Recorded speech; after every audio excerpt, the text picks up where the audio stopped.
முன்னாள் ராணுவ தளபதியும் பாதுகாப்பு படைகளினுடைய பதவி நிலை பிரதானியுமா இருக்கிற ஷவேந்திர சில்வா நாளையன்றைக்கு 2 நாட்களில் 1ஆம் தேதியோட வீட்டுக்கு போறாரு. இதுக்கு முதல்ல இருந்த அரசாங்கம், குறிப்பாக ஜனாதிபதியாக இருந்த ரணில் விக்ரமசிங்க பதவி நீடிப்பு கொடுத்து ஷவேந்திர சில்வாவை தொடர்ச்சியாக வச்சிருந்தார். இப்போ அனுரகுமார் திசாநாயக்கவினுடைய ஆட்சியில் ஷவேந்திர சில்வாவுக்கு பதவி நீடிப்பு கொடுக்கப்படாது என்று சொல்லி எதிர்பார்க்கப்படுது. இதுவரைக்கும் உத்தியோகபூர்வமான அறிவிப்பு வெளியிடப்படாட்டியும் கூட அந்த பதவி நீடிப்பு கொடுக்கறதுக்கான வாய்ப்பு கிடையாதுன்னு சொல்லி பேசப்படுது. இப்போ 1ஆம் தேதியோட ஷவேந்திர சில்வா வீட்டுக்கு போறாரு, ஓய்வு பெறாருன்னு சொல்றதை விட பதவி நீடிப்பு கொடுக்கப்படாம விரட்டப்பட்டிருக்கிறார் என்று சொல்றது பொருத்தமானதா இருக்கு. இதுக்கு முதல்ல ராணுவ தளபதி அவர் நியமிக்கப்பட்ட சந்தர்ப்பத்திலையும் சர்வதேச அளவில் கடுமையான எதிர்ப்புகள் ஏற்பட்டிருந்தது. எப்படி திரும்பவும் பதவி நீடிப்பு கொடுக்கப்படாம இருந்த அனுரகுமார் திசாநாயக்கவினுடைய அரசாங்கமும் சர்வதேச அளவில் கடுமையான எதிர்ப்பை சந்திக்க வேண்டிய சூழல் உருவாகலாம். அதன் அடிப்படையிலையும் அனுரகுமார் திசாநாயக்க ஜனாதிபதி பதவி நீடிப்பு கொடுக்கிறத தவிர்த்திருக்கலாம் என்று சொல்லியும் பேசப்படுது. இந்த அளவுக்கு சர்வதேசமே எதிர்க்கிற அளவுக்கு ஷவேந்திர சில்வா செய்திருக்கிற குற்றங்கள் என்ன, அவர் மேல சுமத்தப்பட்டிருக்கிற பாரதூரமான குற்றச்சாட்டுகள் என்ன பற்றி இந்த காணொளியில விளக்கமா தெளிவா பார்க்கலாம். ஷவேந்திர சில்வா சம்பந்தமா கோட்டாபய ராஜபக்ச தன்னுடைய புத்தகத்திலையும் எழுதியிருந்தார். அமெரிக்காவாலையும் ஒரு தடை அவருக்கு விதிக்கப்பட்டிருந்தது. போர் குற்றச்சாட்டுக்களை அவர் எதிர்நோக்கி இருக்கிறார். அவர் மேல சுமத்தப்பட்டிருக்கிற குற்றச்சாட்டுகள், இந்த புத்தகங்களில் சொல்லப்பட்டிருக்கிற விஷயங்கள் எல்லாம் என்னன்றதை பற்றி இந்த காணொளியில விளக்கமா தெளிவா பார்க்கலாம். வணக்கம், நான் கிருஷாந்த் ராஜ். சர்வதேச அமைப்பா இருக்கிற சர்வதேச உண்மைக்கான நீதி மற்றும் நீதியை பெற்றுக் கொடுக்கிறதுக்கான சவுத் ஆப்பிரிக்காவினுடைய அமைப்பு ITJP என்று சொல்லப்படுற அமைப்பு வந்து ஷவேந்திர சில்வாவினுடைய யுத்தத்தில் நடந்த வகிபாகம், இலங்கையில் ஷவேந்திர சில்வா என்று சொல்லப்படுற நபர் யாருன்றதை பற்றி 137 பக்கங்களை கொண்ட ஒரு அறிக்கையை வெளியிட்டிருந்தது. இந்த அறிக்கையில் ஷவேந்திர சில்வா ராணுவ தளபதி ஆகிறதுக்கு முதல்ல 58வது படைப்பிரிவுக்கு தலைமை தாங்கியிருந்தார். 2008ஆம் ஆண்டு தொடக்கம் 2009ஆம் ஆண்டு காலகட்டங்களில் கொடூரமாக நடந்த யுத்தத்தில் வந்து ஷவேந்திர சில்வாவினுடைய வகிபாகம் முக்கியமானது. அவர் சில இடங்களுக்கு வந்து கட்டளை அதிகாரியா செயற்பட்டிருக்கிறார். 58வது படைப்பிரிவுக்கு அதுக்கு திட்டமிட்டிருக்கிறார். போர்க்குற்றம் நடந்ததுக்கு அவரும் ஒரு காரணம் என்ற அடிப்படையில் இந்த 137 பக்கங்களை கொண்ட அறிக்கையில் ஏராளமான குற்றச்சாட்டுகள் சுமத்தப்பட்டிருந்தது. அதுல முதலாவது விஷயம், வட்டுவாகல் பாலத்தில் சரணடைஞ்ச ஏராளமானவர்களுக்கு என்ன நடந்தது என்ற கேள்விக்கான பதில சொல்ல வேண்டியவர் 58வது படைப்பிரிவினுடைய கட்டளை அதிகாரி ஷவேந்திர சில்வா என்ற குற்றச்சாட்டு அந்த அறிக்கையில் சுமத்தப்பட்டிருந்தது. வட்டுவாகல் பாலத்தில் விடுதலை புலிகளினுடைய அரசியல் துறையோட சம்பந்தப்பட்ட நபர்கள், முக்கியஸ்தர்கள், பொதுமக்கள் என்று சொல்லி ஏராளமான நபர்கள் இறுதி நாட்களில் வந்து சரணடைகிறாங்க. சரணடைஞ்சதுக்கு பிறகு வட்டுவாகல் பாலத்தினுடைய மற்ற பக்கத்திலிருந்து அவர்களுடைய உடல்கள், சடலங்கள் மீட்கப்பட்டிருந்தது.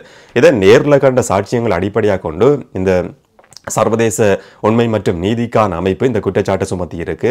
இந்த மாதிரி சரணடைஞ்சவர்கள் படுகொலை செய்யப்பட்டதுக்கான காரணம் ஷவேந்திர சில்வா அவருடைய நேரடி கண்காணிப்பின் கீழே இது நடந்திருக்கு. சரணடைஞ்சவர்களை கைகுலுக்கி ஷவேந்திர சில்வா வரவேற்றுக் கொண்டார். அதுக்கு பிறகுதான் சடலங்கள் மீட்கப்பட்டிருந்தது. அப்ப அவர் இதுக்கு பொறுப்பு சொல்ல வேண்டிய நபர் என்ற குற்றச்சாட்டு மிக பாரதூரமான முதலாவது குற்றச்சாட்டு. இரண்டாவது விஷயம், ஷவேந்திர சில்வாவுக்கு கீழே இருந்த 58வது படைப்பிரிவை சேர்ந்தவர்கள் யுத்தம் கொடூரமா உக்கிரமா நடந்து கொண்டிருந்த காலகட்டத்திலையும் கூட பாலியல் வன்கொடுமையில் ஈடுபட்டிருக்கிறாங்க என்று சொல்லியும் அதுக்கான ஆதாரங்கள் இருக்குன்னு சொல்லியும் குற்றம் சுமத்தப்பட்டிருந்தது. இது அவருக்கு தெரிஞ்சிருக்கிறதுக்கான வாய்ப்பு இருக்கு. அப்படி தெரிஞ்சிருந்தும் கூட அதை தடுக்கிறதுக்கோ இல்லாட்டி அந்த குற்றத்தில் ஈடுபட்டவர்களை தண்டிக்கிறதுக்கோ ஷவேந்திர சில்வா எந்த விதமான நடவடிக்கையும் எடுக்கல என்ற குற்றச்சாட்டும் இதில் சுமத்தப்பட்டிருந்தது. மூன்றாவது, புதுமாத்தளன் வைத்தியசாலைக்கு எதிரான நடவடிக்கையை வந்து ஷவேந்திர சில்வா தலைமை தாங்கி நடத்தி இருக்கிறார். இந்த வைத்தியசாலை தாக்கப்படுது, பொதுமக்கள் தங்கியிருந்த சந்தர்ப்பத்தில் தாக்கப்படுதுன்னு சொல்லி ஐக்கிய நாடுகள் சபையினுடைய அதிகாரிகள் பல சந்தர்ப்பங்கள் அரசாங்கத்துக்கு அறிவிச்சிருந்தாலும் கூட அதை தெரிஞ்சு கொண்டும் வைத்தியசாலையில் பொதுமக்கள் இருக்கிறாங்கன்றதை தெரிஞ்சு கொண்டும் ஷவேந்திர சில்வா இந்த நடவடிக்கையை தலைமை தாங்கினார். இது சர்வதேச மனித உரிமை மீறல் என்ற குற்றச்சாட்டு சுமத்தப்பட்டிருந்தது. நாலாவது, புதுக்குடியிருப்பு தாக்குதல். இதிலையும் 58வது படைப்பிரிவு நேரடியாக களமிறங்கி இருந்தது.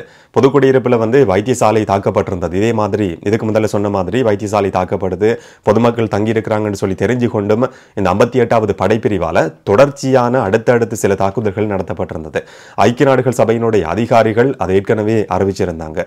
இதை தவிர சுகாதாரத்துறையோட, மருத்துவத்துறையோட சம்பந்தப்பட்டவர்களுக்கும் அரசாங்கத்தோட சம்பந்தப்பட்டவர்களோடையும் ஷவேந்திர சில்வாவுக்கு தொடர்புகள் இருந்திருக்க முடியும். வைத்தியசாலை கட்டமைப்பு எப்படி எப்படி இயங்குது, அங்க இருக்கிற மக்களுடைய பாதுகாப்பு என்னன்னு சொல்லி தகவல்கள் தெரிஞ்சிருக்க முடியும். ட்ரோன் மூலமா கண்காணிக்கப்பட்டிருந்தது, அதை பற்றின தகவல்கள் தெரிஞ்சிருக்க முடியும். அப்படி தெரிஞ்சு கொண்டும் கூட பொதுமக்கள் இருக்கிற இடத்துல பொதுமக்களை இலக்கு வச்சு கொடூரமான மிலைச்சித்தனமான தாக்குதல் பொது குடியிருப்பு வைத்தியசாலையிலேயும் நடத்தப்பட்டது என்ற குற்றச்சாட்டும் சுமத்தப்பட்டிருந்தது. இப்படி சொல்லப்பட்ட இந்த சம்பவங்கள் எல்லாமே சர்வதேச மனித உரிமை சட்டத்துக்கு புறம்பானது, அவர் கைது செய்யப்படணும், தண்டிக்கப்படணும் என்று சொல்லியும் இந்த அமைப்பு விடுத்திருந்த அறிக்கையில ஒரு கோரிக்கை முன்வைக்கப்பட்டிருந்தது. இதுக்கு பிறகு இலங்கையில் ஆட்சி மாற்றம் நடந்து கோட்டாபய ராஜபக்ச ஜனாதிபதியா தெரிவு செய்யப்பட்டதுக்கு பிறகு 2020 ஆண்டு பிப்ரவரி 14 ஷவேந்திர சில்வாவுக்கும் அவருடைய குடும்பத்துக்கும் அமெரிக்கா ஒரு தடையை விதிச்சிருந்தது. சர்வதேச அளவில் போர் குற்றச்சாட்டை எதிர்நோக்கி இருக்கிற இலங்கையை சேர்ந்து ஒரு நபர் தண்டிக்கப்பட்டது, ஏதோ ஒரு வகையில் தடை விதிக்கப்பட்டது. அதுதான் முதல் சந்தர்ப்பமா பதிவாகி இருந்தது, பரபரப்பா பேசப்பட்டிருந்தது. அமெரிக்கா அந்த தடையை விதிச்சதுக்கான காரணம் என்னன்னு சொன்னா, சர்வதேச சட்டத்தை மீறி இருக்கிறார், பாரதூரமான குற்றங்கள் ஈடுபட்டிருக்கிறார், மனித உரிமை மீறல்களில் ஷவேந்திர சில்வா ஈடுபட்டிருக்கிறார் என்ற குற்றச்சாட்டின் அடிப்படையில் அவருக்கும் அவருடைய குடும்பத்தை சேர்ந்தவர்களுக்கும் இந்த தடை விதிக்கப்பட்டிருந்தது.